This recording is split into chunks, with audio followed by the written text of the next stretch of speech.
Come with me if you want to live.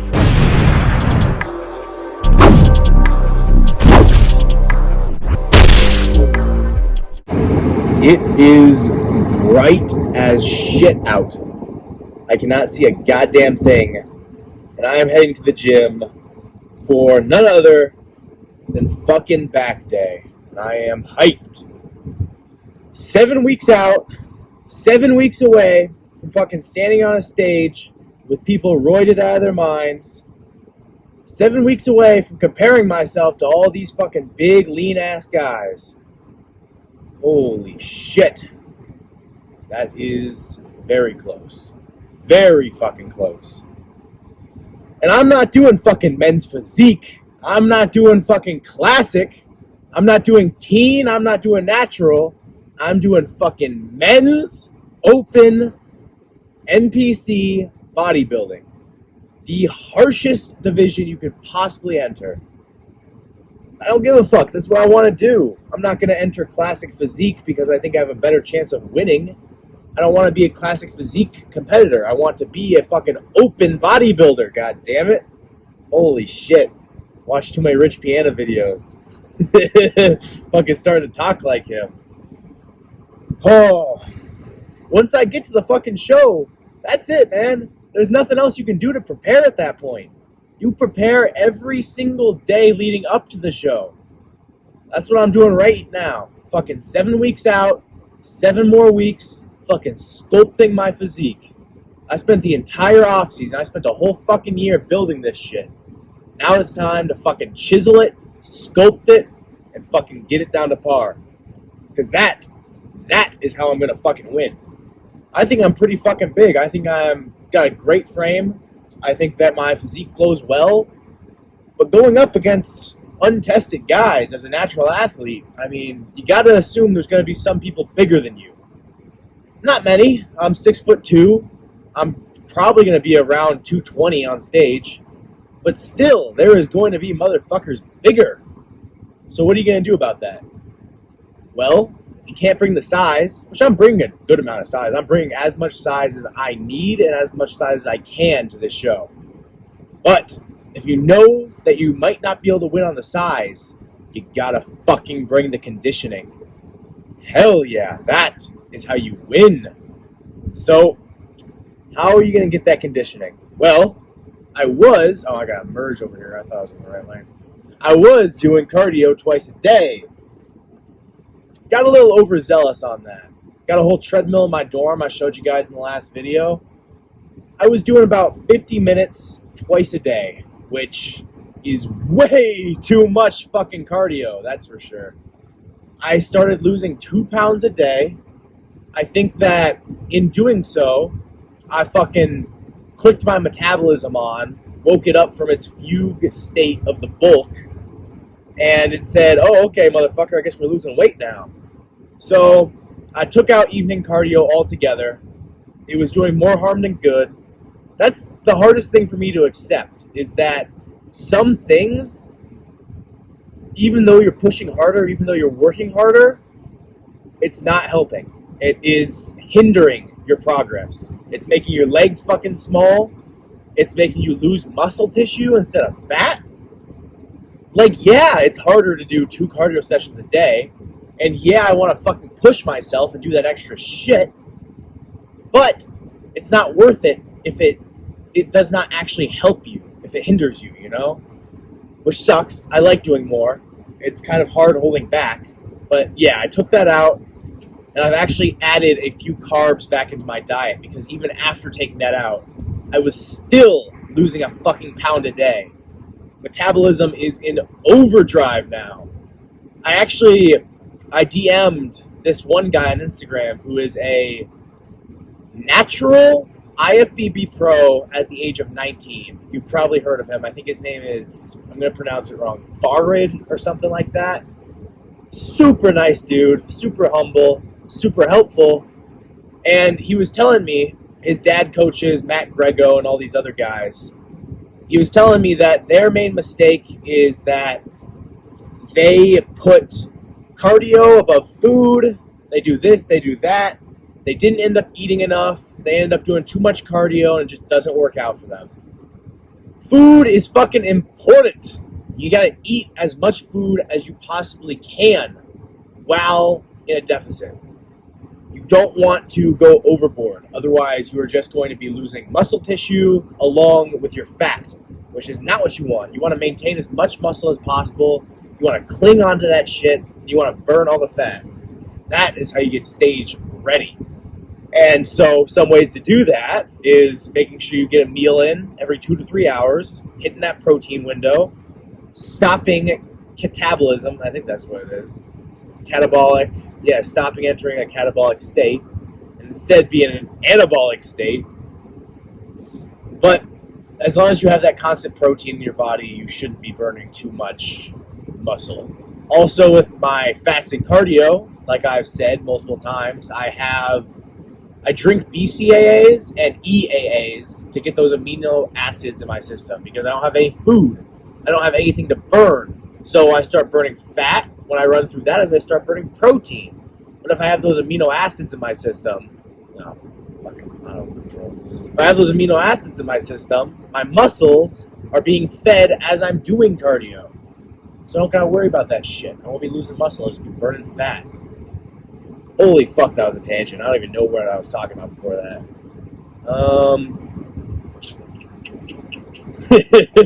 I don't know, something about stage ready. My phone's probably about to fall. Stage ready, yeah, you gotta bring the conditioning if you're going up against these guys that have Factor X and all that shit. Your physique is your weapon. That's what's on the fucking sweat towels I made. Your physique is your weapon. Sure, there's steroids and there's all this other shit that will sharpen that blade. But at the end of the day, nothing is going to sharpen that blade more than hard fucking work and consistency. No amount of drugs can counteract that shit. That's for sure. If you take all the steroids in the world, but you train like a bitch, you're never going to be the best. That's why to get to the Olympia level, you need to take all the steroids in the world, and you also need to fucking train like a motherfucker, giving it everything you have. But, that being said, today is back day. Back has actually turned into one of my strong points, which I'm really happy about. It's widened out and it's thickened up quite a bit. At my last show, I was told that my legs were kind of too blocky and my back was too small. That was my two biggest flaws as far as my physique went. So I fucking started loading some extra plates on rack pulls. I started fucking hitting back like a bitch. I fucking gave no excuses, gave no fucks, just hit that shit. And my back has fucking grown. It's gotten lean. It's gotten fucking mean. It's gotten green. Holy shit. Man. But for real, I'll put up a photo right here. My back has gotten, it's improved astronomically. I'll do a little before and after. Oh, but you never know what you're going to look like when you're on stage. That is when you're standing under the nice, pretty lights of the gym and your physique looks all, oh, it looks so pretty. It looks so aesthetic. You do not know how that's going to translate to stage lighting with a tan and oil. Maybe it'll translate well. Maybe you'll look like shit in a different setting. You don't know. That's why I think you should always, at least once in a while, practice posing in an area that is not that well lit. Maybe it makes your physique look worse, just so you can get a actual standing of where you are. That's whenever I do posing practice in my dorm. It's not great lighting in there, but keeps me humble, makes me know where I am. Because, I mean, crazy downlighting is, of course, going to make you look crazy. But, yeah. I don't know how much of the lift I'm going to film. Probably... Oh, my God. Fuck. Surprised it didn't fall earlier. Probably not a lot. I might film my top set of rack pulls. I believe I'm doing rack pulls today. I think I'm going to start out with some normal lat pull downs. I say normal because it has actually been a while since I've done those. But can't go wrong with them. So some lat pull downs. Then I'll go into some chest supported pullovers. I've seen Samson, I've seen Urs, both doing these. They look fucking great, so I'm going to try those out again. I've done them once before, that's why I say again. But so lat pull downs, then chest support pullovers. Then for my heavy compound, you gotta have a heavy compound if you want to build a thick and big back. I'm thinking I'm gonna do rack pulls. That's the goal. I don't really like the barbells here that much, but that is the goal. Get up to some heavy fucking weight and then do a drop set, making sure to squeeze that back on every fucking rep. Then afterwards, we got the single arm work, working on that symmetry, really bringing out the sweeps on both lats. Last time I did some heavy dumbbell rows and heavy machine row, I really fucked with it. I like to switch things up every back day, but honestly, I liked it so much, I think I'm just going to do it again. It's hard to go wrong when it was so good last time. I mean, that's the only thing I'm keeping the same, too. Then, let's see, to finish out, I'm probably going to do some close grip cable pull downs and superset that with close grip cable rows. Just really pushing that blood into the back, getting a good pump to finish out. Then, posing practice, can't forget. I'm doing that shit at the gym this time so I don't fucking forget. 3 rounds, go through all the mandatories first, like quarter turns, that's what I mean. Go through all the quarter turns first. Then 3 rounds of all the mandatories, 3-second holds, 3 to 5. Then afterwards, I'm going to go out and I'm going to do some fucking rich piano, dual cable rows, like that type of thing. Don't worry, my car can drive for me. Hands off the wheel. Whoa. Yeah, so I'm going to do some of those as a feeder at the end. Maybe like go for 40, 50, 60 reps of those. I love adding feeders in. And I did it when I was on the bulk, so I should keep it up when I'm on prep. That's very important that you train the same. If it worked in the off season, it will work during prep. So I'll be finishing that out. Then I got some calves. I always hit calves on back day.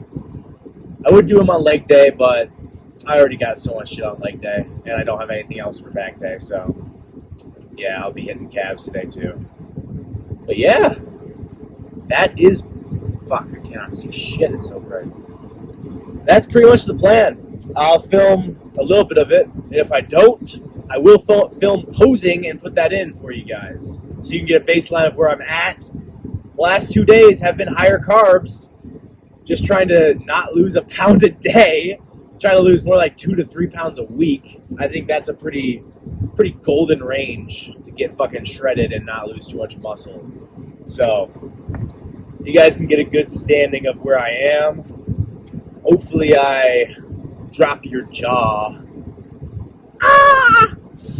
But yeah, that's pretty much all. Steven's not with me today, so solo lift. For back day, I honestly don't really mind. I was on my own for leg day yesterday, and I always like to have a spotter on leg day. I didn't, but I still fucking killed it. I did some hack squats, some front squats. It was a fucking killer leg day, and my legs are sore as fuck.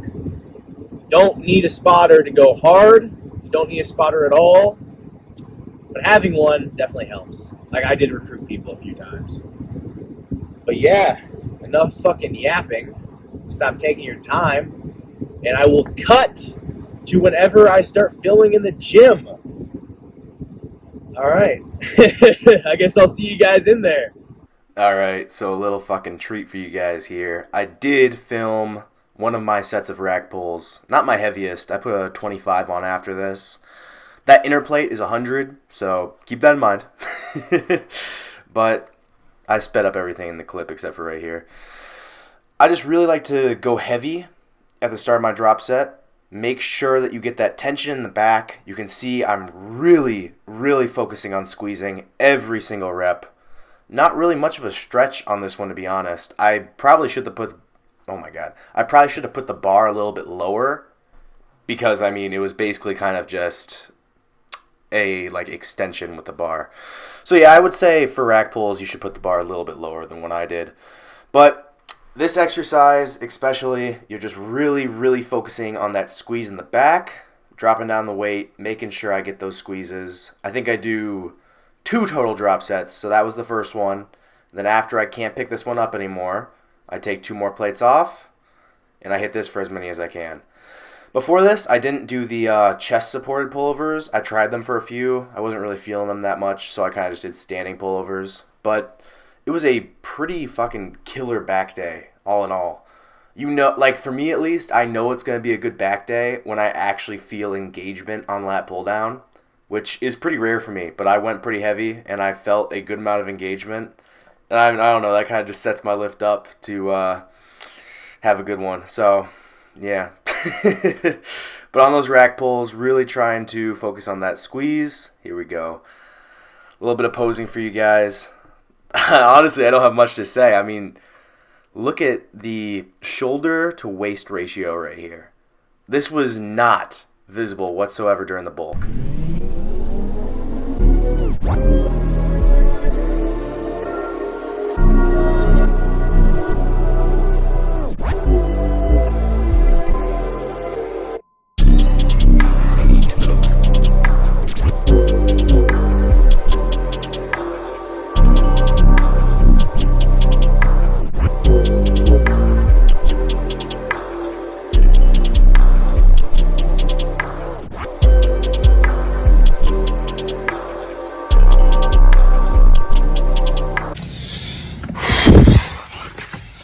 Holy shit.